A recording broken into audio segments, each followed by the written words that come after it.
Or for the main scripture, I did not send the head of me. Our Mark chapter 4, verse number 35. I mean, no can kind of crap. I will say, Nadanwa, a drew a numerano, or say one say, Mama yen tranquil a soldier no one. Now, Oja and Crofucono a quino, now Ofano, a can a cocodonum, said dear, or Tianoa. Na akodo bi enso eka ne ho na ahum kese bi etui na asoche bi eboboy ebegu kodo no mu a na eyayema na ono de owo kodo no mu okodo to ada sumie so ena wonyane no se no se chechefo ye mim yi emfa wo ho ana odofo ebi amane a wokomu ye wo se nyame wonka ho ana ebi ateti bia wo famu ye wo se nyame agya wa na ebi amane bia wo hunu yi ye wo se nyame a wo som no wagya wa na odofo nyame onya woda nyame onani ku ho odwo ho anopa wie na nwumre oba be hwe wo ati mo oba mu wo Kristo suma kwantu emu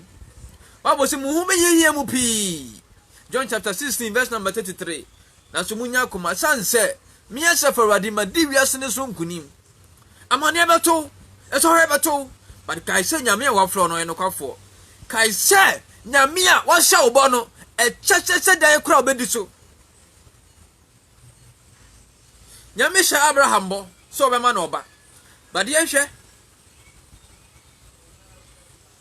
oni Sarah o hye Sarah nso oni okun Abraham o hye omobo but echechese dan no odo hu to Awurade bo hye no so ba se ne tie bia bo hye no tumi bam se ne bia Awurade bo hye no tumi ya adwuma odofo nyame ahye obo bio odofo nyame ahye obo se ne tie bia bo hye no bam fo to Awurade asem so ya gidie wadi ya gidie anofo ne ana owura wojaja ya na enti aposo chini bo mini enti ohuni odofo e kai mini wunyina me se Awurade hu me se Awurade hu anim gwasia eto no me se Awurade hu o ya na sai o hihya na dwiri o hia Awurade to nsafre Awurade no mra abrabom ebia na wunima Awurade to nsafre no se Awurade Yesu ye ayei mede minyansa mede minim de mede mahode mede misika ayebi ya rei mede misika kwa anso nyeye me to nsafre se bedi hine wo yare yi so me to nsafre se bedi hine wo dwuma no so me to nsafre se bedi hine mabrabo no so na hwe binumu be ye bi Bible si binumu kanfo tiase nam binumu kanfo ponko nanso yendie ye kanfo onyame no kwafo a Yeshua Hamashak ona de hotom so oni hwamoda odofo be kanfo Yesu de ne ma ho onna atuni ade a oba betu afiri mu Bible si na mara asuafo ne kansa na yehwe na esi ye na Yesu sɔre tiatia mframa no na ɔseɛpo no sɛ miawa no yekom o kan ne prekope Bible si prekope ne Yakobon akasa na ne pre no so na yatie hey miawa no yekom bia poso che emene wono ebia yare no ebia tumi mpone a edi usoro onkasa nhyere no enu ti na de bia ekoso ye de wo asum no saka wo tiatia na se wo eka wodi me so wo Nazare ni Yesu Kristo di mu wo sika se ye wo adwuma se ye wo na mapone a wo soro tia me so wo enoma bia wo soro abusan so wo Nazare ni Jesus Christ di mu wo otest a wo soro tia nipa ma wo tumi bone a wo hwe nipa moja enne wo Jesus Christ ni eto twa na hwade me kasafri gidie mu odofo woni gidie a wontumi nkasa sabi Bible si gidie ni mu a obi nso ani ese wonna oba ne nchen se ogidi se wo honom na woye wonna hwehwe na chiri kwane katuafo odofo for we walk by faith not by sight ye nante wo gidie mu o gidie mu ne nante ye nante wo wiasim kwa se nipa kobia dabi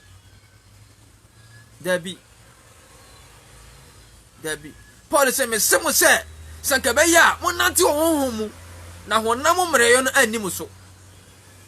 mo nante wo honhom mu na honam mreyo no anim so Bible say na mframa no ajai na eyedin kra Mark chapter 4 verse number 39 na o say won say adanti na mo ye hufo say odofo O Kristonia waji nyame adi. O Kristonia nyame home ti omu. O Kristonia nyame tumi ti omu. Adentina yo hufo sa. 2 Timothy chapter 1 verse 7. Bible say no Yakopon amaye ehuhum. Na emom omaye odo adwinimutie ene tumidi ye honhom. For God did not give us the spirit of fear, but of love, of power, and of love, and then of power, and of tumidie honhom. Ano de mayen. O mayen odo edie, and then of what? Of a sound mind. Any adwinimutie. Ano de mayen. Odofo nyame ama odo honhom. Nyame ama utumidie honhom. Wasama adwinimutie de. And of sound mind. Some woni na honum, ma wadwene ne mu te. Na watumi di obonsam so. Na woni ada honum na watuma hwe obonsam tumi. En na ho mmere nyina so. Bible say, adan ana mu ni gidie. Bible say na musuro yi. Na se wo ho say, onipa ben eni na na say, okasem frama say, okasem frama tia, na frama yedin, na frama tie no. Nipa ben na okasa na frama ni aposochi tie no. Peace be still. At once, ha na yedin. Odofo